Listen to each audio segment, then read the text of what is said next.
Inevitably, if you take a class on recording, or even just read articles in the magazines, you'll come across the story of the Beatles' pioneering recording techniques employed on the Sgt. Pepper album, which was a watershed in multi-track recording in the mid-60s.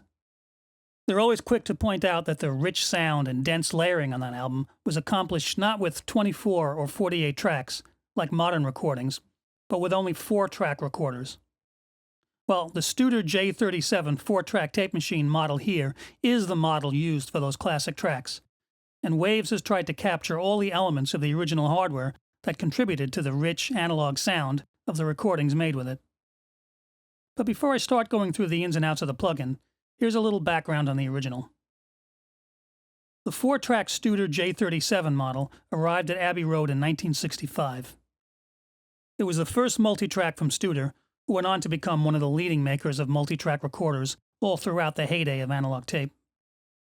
The J37 had an extended frequency response for its day, up to 18 kHz, and a warm sound thanks to the 52 tubes used for its electronics. Additionally, some specific design features regarding the record and playback amplifiers gave rise to the famous Abbey Road ADT effect, and I'll cover that when I go over the real ADT plugin. But of course, all tape recorders have technical limitations, imperfections like the wow and flutter that comes from the mechanical aspect of having motors pulling tape past the heads, and the gentle saturation that occurs when magnetic tape is slightly overloaded with signal. These aspects lend a distinctly analog quality to the recordings, and to capture them, Waves has not only reproduced the mechanical quirks of the J37, but even modeled several tape formulations that EMI developed in-house specifically for it. They even included some controls for creating the nicely thick delay and echo effects that tape recorders were often pressed into use for back then, and which are still preferred by many engineers, even today.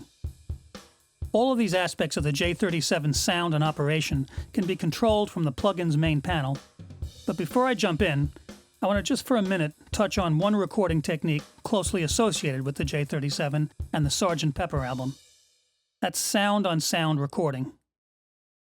If you're familiar with Sgt. Pepper, you might wonder, how did they get such complex arrangements with so many obviously overdubbed multi-track parts with only 4 tracks to work with? Well, the answer is they had more than 4 tracks.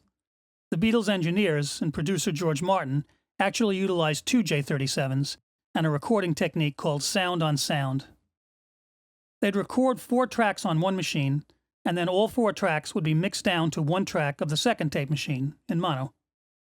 They could then add 3 more overdubs and mix the resulting 7 tracks to a fresh tape reel back on the original machine. This process was repeated back and forth until they'd recorded all the tracks they needed for a particular arrangement. Obviously, they had to not only pre-plan the arrangement, but also commit to mix decisions like level and EQ as they did each transfer. It's a wonder they ever got anything done, let alone how good those recordings sound. Now, why bother mentioning this, other than as an interesting historical tidbit? Clearly, there's no need for this technique nowadays, or when using these plugins, which can be opened on as many tracks as you want. Well, I mention it to point out that whatever analog quality of warmth and presence the J37 contributed to the sound, it was increased by the multiple recordings and re-recordings done as part of the sound-on-sound process.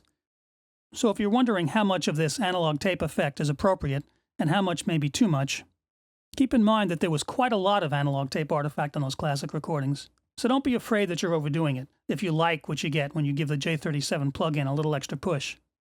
If it sounds good when you drop it in the mix, then it is good. So let's take a look at what's on tap here. Next up, I'll do a brief primer on the non-linearities that give analog tape its unique sound, and then I'll start going through the J37 controls in detail.